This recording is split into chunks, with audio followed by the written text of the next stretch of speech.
Salut, moi c'est Alex. Aujourd'hui, on va parler du changeur 6 tubes Coinco GLX. Première chose que je vais vous montrer, c'est comment installer ou désinstaller un changeur de distributrice automatique. Ici, vous avez un petit carré noir. Sur d'autres modèles, il peut être rouge. Vous avez une petite clip que vous poussez vers la droite et vous tirez sur le haut. Ça va faire basculer l'accepteur vers l'avant. Ça va ainsi vous permettre d'accéder à vos vis de support qui sont dans la distributrice automatique. Vous avez 3 vis. Il y en a 2 en haut, puis il y en a une en bas. Défaut sur le côté. Il faut soulever un petit peu l'accepteur, vous tirez la base et ça va vous permettre d'accéder à la 3e vis du fond. Vous allez juste avoir à lousser un petit peu ces vis-là pour pouvoir retirer le changeur de la machine. Toujours prendre soin de fermer le courant de l'appareil avant de brancher ou de débrancher le monnayeur de la machine, c'est capital pour pas endommager l'électronique du changeur. Par la suite, vous allez avoir votre cassette ici qui contient toute votre monnaie. Il y a une petite plaquette qui est ici que vous soulevez, vous pouvez rentrer vos doigts en dessous et surélever, sortir bien délicatement les tubes du changeur.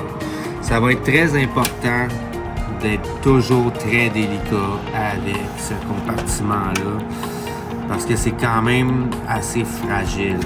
La base qu'il y a là avec les broches qui sont en dessous des tubes, il ne faut pas les accrocher là, parce que sinon ça peut briser les broches puis occasionner des problèmes de remise de monnaie. Même chose quand vous remettez vos tubes en place, il faut vraiment être délicat, droit, on l'aide à s'asseoir pour qu'il soit flush avec la base. Il y a des plungers qui vont aller ramasser la scène, vous donner votre monnaie.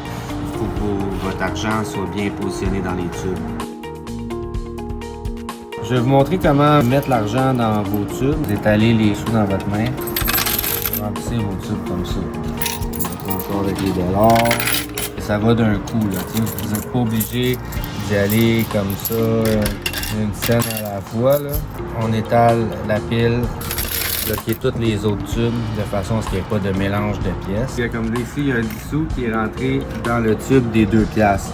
Tant qu'à virer la cassette à l'envers puis avoir la difficulté à aller le chercher, moi j'utilise un aimant. On sort la pièce et voilà. Ça fonctionne avec les pièces canadiennes, mais pas avec les pièces américaines, parce que les pièces américaines sont pas faites d'un alliage magnétique. Donc vive la monnaie canadienne. Vous remplissez votre changeur. Idéalement, il ne faut jamais dépasser le niveau de 100%. En fait, assurément, il ne faut pas le dépasser parce qu'il va y avoir trop de poids. Le poids de la monnaie va empêcher la redistribution de la monnaie et ça peut occasionner des problèmes. Quand vous avez rempli votre monnaie dans votre cassette, ça va être important avant de la remettre en place de bien vérifier qu'il n'y a pas aucune pièce de décalée. S'il y a une pièce qui est décalée comme le 5 sous qu'il y a là, ou comme le 2 piastres qu'il y a là, s'ils sont décalés comme ça, la remise de monnaie, elle va être impossible. Alors là, il faut juste s'assurer toujours que toutes les pièces soient bien alignées. On rentre la cassette bien délicatement. On s'assure que la base soit bien assise en place. On va brancher le changeur dans un simulateur. Évidemment, il n'y a pas de courant lorsque je branche le monnayeur.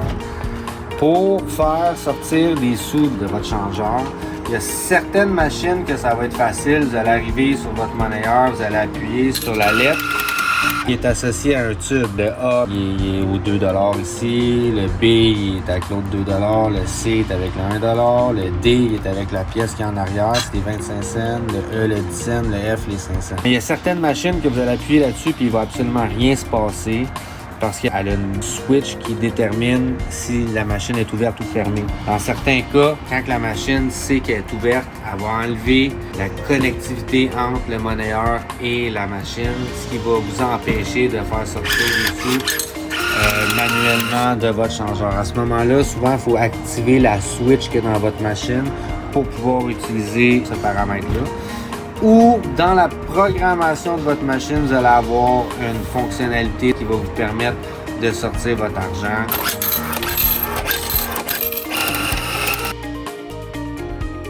Ça va être important de ne pas se fier à 100% à ces valeurs-là. Jamais on est capable d'avoir les valeurs exactes. Tu vas pouvoir savoir exactement le nombre d'argent qui est rentré dans la machine d'un client, le nombre d'argent qui est sorti de la machine. Mais lorsqu'il vient le temps d'avoir un inventaire qui t'est donné par l'appareil, il va toujours avoir un petit pourcentage de marge d'erreur. Donc la meilleure façon de procéder, c'est de le faire manuellement. Prendre en note l'argent que vous mettez dans la machine versus l'argent que vous sortez de la machine.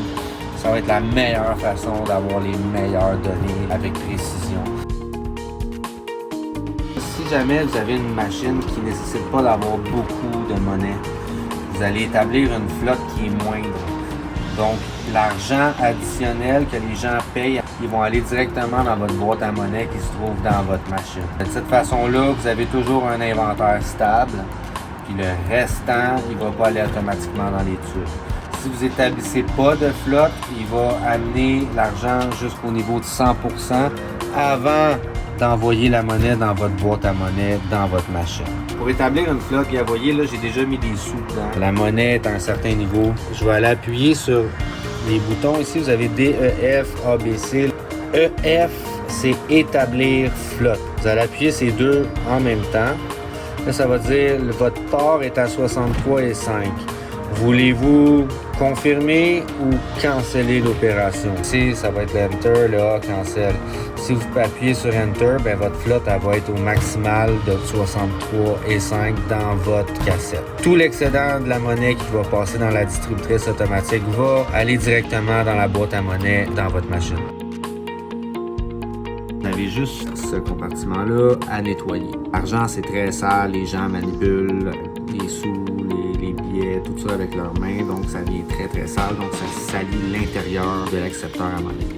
Vous avez une porte qui ouvre comme ça de billets avec des sensors qui sont là. Tu as des sensors qui sont dans la porte. Puis vous avez ici la traque de métal qui est là, qui dirige l'argent dans le monnayeur. Souvent, ces composantes-là vont se retrouver très sales. Ça va créer une restriction à la monnaie de circuler librement dans le monnayeur. Et les sensors qui sont là peuvent avoir de la difficulté à lire la pièce que vous avez mis dedans. Donc, il ne peut pas distinguer si c'est un 5 sous, un 10 sous, un 25 sous. Donc, ça va être important de nettoyer ce compartiment-là assez régulièrement. C'est un linge humide que ça prend et non un linge mouillé là, pour aller nettoyer comme il faut à cet endroit-là. Moi, je suggère d'utiliser un dégraisseur assez puissant que vous mettez sur le bout d'une lingette. Il faut quand même rester délicat. Il y a plein de petites pièces de plastique qui sont relativement assez fragiles. Vous allez avoir un deuxième compartiment qui se trouve ici en bas. Vous avez une petite planche qui vous permet d'ouvrir la porte de côté.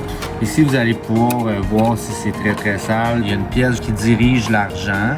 Ça va être important de s'assurer qu'elle reste propre. Que toutes les petites pièces comme ça, les deux pièces noires qu'il y a là et les deux pièces blanches qu'il y a là, qui soient vraiment libres, qui bougent librement. Fait que si jamais vous voyez que vous en avez une qui est rentrée comme ça ou qui semble pas égale à l'autre, il y a un problème avec l'accepteur, il faut envoyer en réparation à ce moment-là. Donc ceci était les pièces à nettoyer, comme je vous dis, avec un linge humide, avec un dégraisseur. Ça va vous permettre d'éviter qu'il y ait des problèmes d'acceptance de monnaie. Là, je vais vous expliquer comment remplacer un tube. Vous avez les tubes arrière qui sont assez faciles à remplacer. Vous allez prendre le haut du tube, vous allez juste tirer dessus, puis le lever par en haut. On a notre nouveau tube. Vous rentrez la base du tube, comme ça. Ça vient s'asseoir ici sur les petites assises qu'il y a là.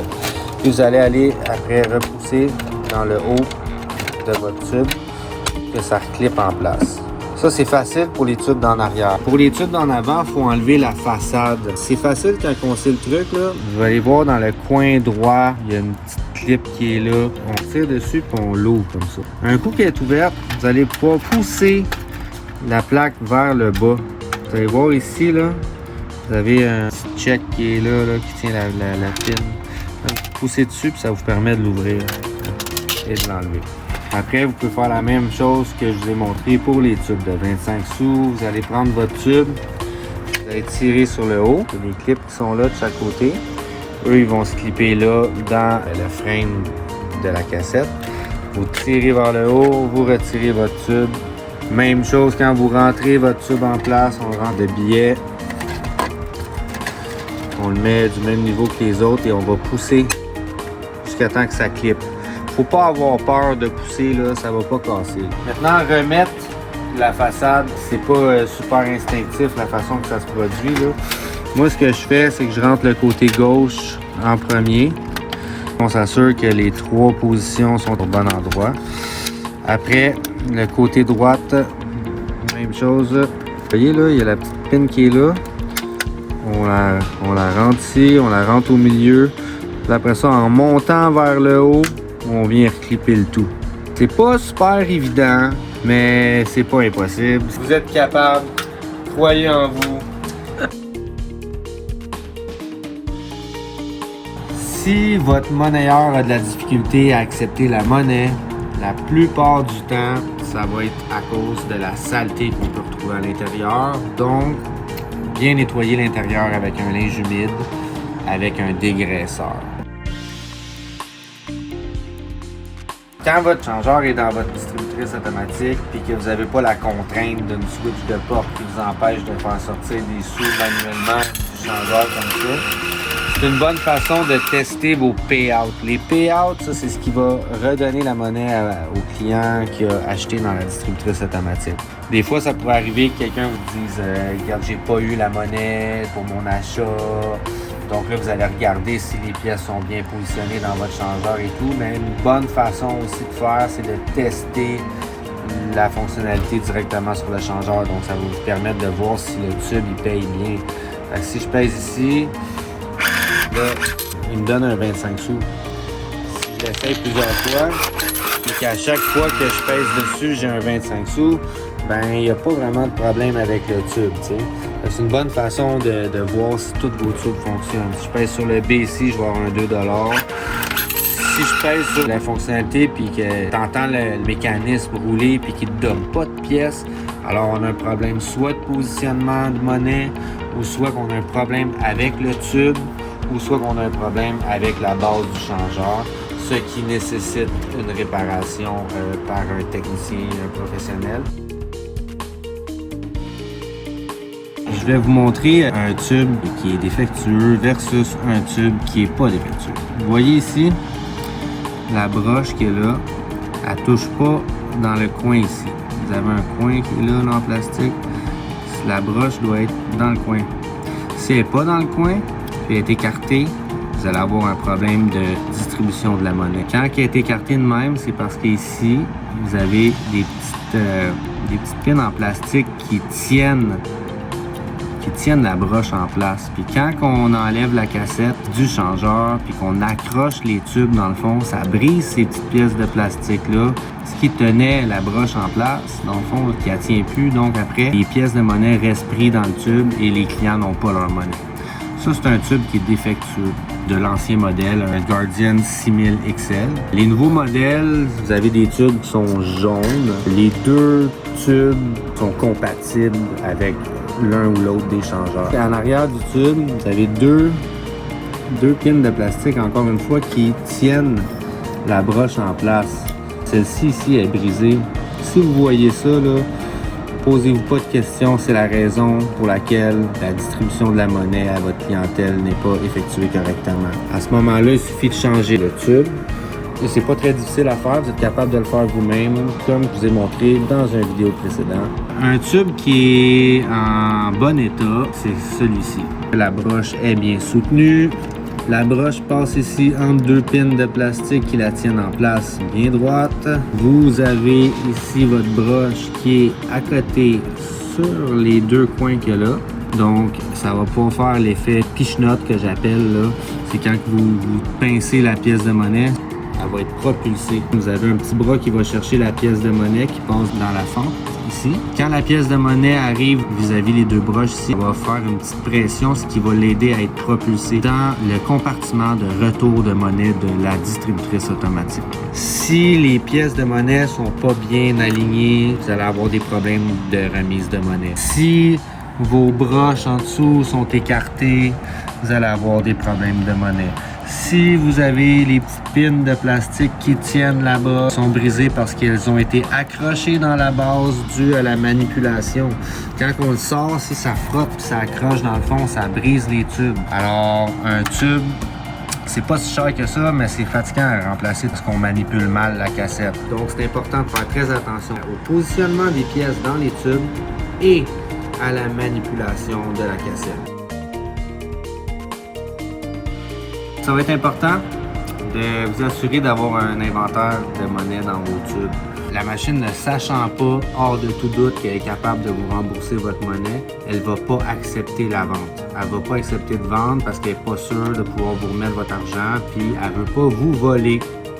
Elle est honnête, la machine. Si vous n'avez pas de 5 sous dans votre changeur, le changeur n'acceptera pas les 2 $, les dollars, et la machine va demander la monnaie exacte. Donc, vous avez besoin de mettre de l'argent dans chaque tube de votre changeur.